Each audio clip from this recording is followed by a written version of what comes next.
Okay, so today we're going to be taking a look at my Water Mermail Atlantean deck profile for the format, starring the new support. For the most part, it's kind of a very different build, and it's still very much a work in progress. That's mainly because, well, there's a ban list coming before the new set comes out, and we still don't know what a lot of the cards are going to come in as for the TCG exclusives, so please take this with a grain of salt. Okay, so for starters, we're going to be playing 3 copies of Neptibus, the Atlantean Prince. This is your best normal summon. I mean, just look at him, he's gorgeous. And lastly, for our 4th normal summon, we're playing 1 copy of Diva. Yeah, some people are saying, hey, don't cut this, maybe you should play 3 copies. However, most of the time, you're not going to want to normal summon this straight out, because if you normal summon this straight out, this gets impermed, ashed, veilered, whatever the heck. It kind of puts you in a really tricky spot. This card, most of the time, you're going to search her, and provided you've already seen your opponent's hand, or you know they don't have the hand traps, you search this card 100% of the time. Go ahead and put these cards over here if I can help it, off to the side, just like that. Next, we're playing 3 copies of Atlantean Dragoons. This is your main searcher for the deck. It's a non-once per turn Sea Serpent search. You're going to want to play 3 copies of this. We're also going to play 2 copies of Mermail Shadow Bodyguards. I've been playing around with this. It works fine at 2. It is a once per turn effect, special summon from the deck. And with that, we're also playing 1 copy of Heavy Infantry, and that kind of rounds off the main Atlantean package. No, we do not play Marksman. Marksman is not that needed in the deck. I just wanted to do it for the other combos because it's a break. For some really cool Sea Serpents, I like to play the 1 copy of Mermail Abyss Megalo and the 1 copy of Mermail Abyss Lead. This is a more of a hand rip focused build, and this guy, you never want to summon him using his regular effect. You're just going to always use to summon him off of another card, and this guy, well, he's just free hand rip potential. Okay, and onto the expensive Mermails. We're actually playing 3 copies of Mermail Abyss Teus. Some people choose to play 1 of this card, mainly because you can search it with the new Mermail. However, I still think playing 3 is really cool. That's mainly because, well, this guy still is a 1 discard extender. It's a level 7. Searches any of your Mermails, including the new bodyguards, by the way. This guy is technically a Mermail, and it is level 3. Not level 4. Yeah, I really like playing 3 of these guys. I don't think I'm ever going to cut him maybe like to 2 maybe, but I literally like him at 3. For the babies, we're going to be playing 2 Mermail Abyss Pike. A lot of times, sometimes you'll open the Abyss Pike and you're like, oh my goodness, what do I do? What do I summon off of the Mermail Shadow Bodyguards in the main combo? And most of the time, if you open this guy, you're just going to normal summon him and use his effect. But sometimes it's nice to have 2 because, well, it's just a really good card. He searches like half your deck now, and all the cards you're going to be searching are cards you're going to want to play. Also, look at his nose, Mr. Pinocchio. Okay, and also for the targets for Pike, we're going to be playing 1 copy of Mermail Abyss Rhine and 1 copy of Abyss Gun. I've been seeing that I've only really needed 1 copy of her, and you're going to use her most of the time, and you already have access to Teus. You put him in the graveyard, you just add him back through other means. So I find that using Abyss Rhine at 1 is pretty good, prevents bricking, and, you know, Abyss Gun's there for like half your combos anyways. Let's go ahead and put these off to the side. And then for our tech cards, which are Sea Serpents, we're going to be using 1 copy of Minstrel, 1 copy of Moulin Glacier, and this is a non-Sea Serpent Armored Shark. I've been toying around with multiple copies of Minstrel, and I've been finding that if I do want to play 3 copies of her, I'm also going to be playing like 3 copies of the Deep Sea Diva, and that's mainly because we're going to do a Diva-focused build. This is not that.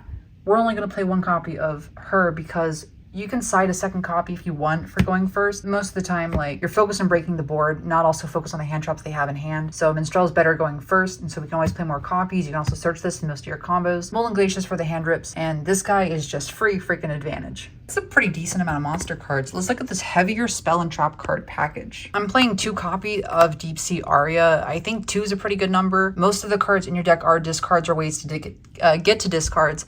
So 2 copies of this card is really nice. I don't know if you guys can tell in the artwork. We've got the Mermails in the bottom left, and we've got some Deep Sea cards in the right side, as well as Minstrel right there.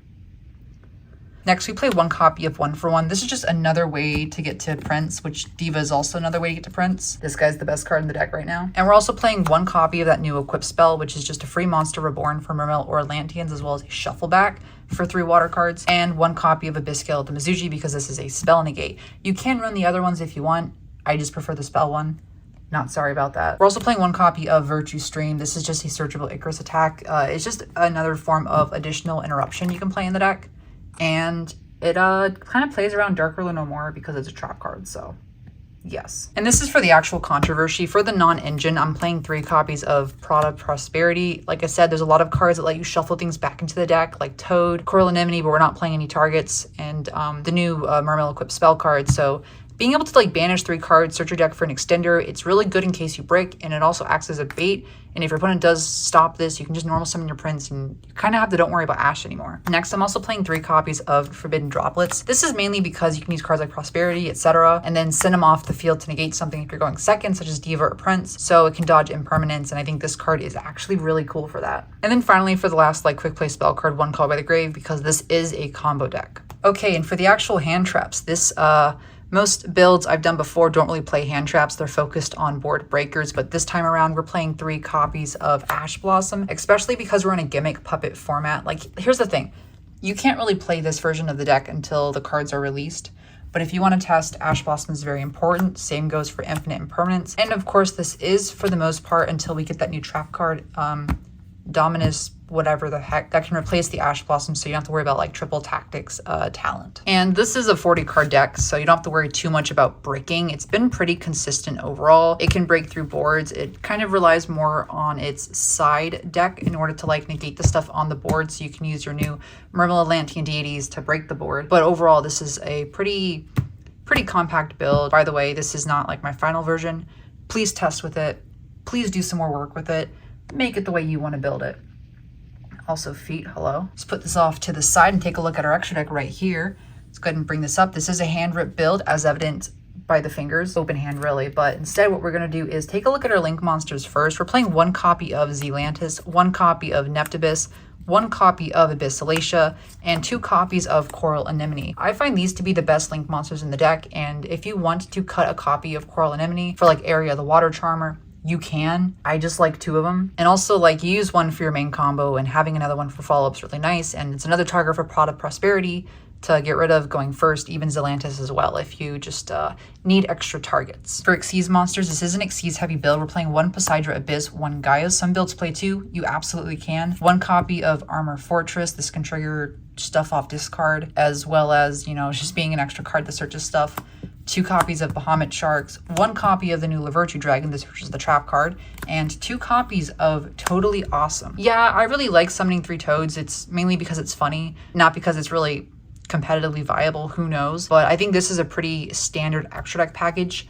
When things change, you might play this girl. Like, she's getting kind of expensive now. You might want to look for a copy, but chances are all this stuff's going to be reprinted eventually. They're very old cards, so don't worry about picking stuff up now. It'll get cheaper in the future. Promise. Especially this guy right there, Mr. Santa Claus. And then lastly, we are playing a hand rip build, so I am playing the 1 copy of Trishula. This is because coupled with Lead and Moon Glacier, your opponent's now 4 cards minus in their hand, and I think that's really funny. And then, yeah, this is the 1 level 10 Synchro monster. It's pretty good. It's kind of like an SP Little Knight budget. Anyways, I don't have a side deck built for this deck, but we're gonna look at cards you can play. Got Ice Jade Ran Adrian.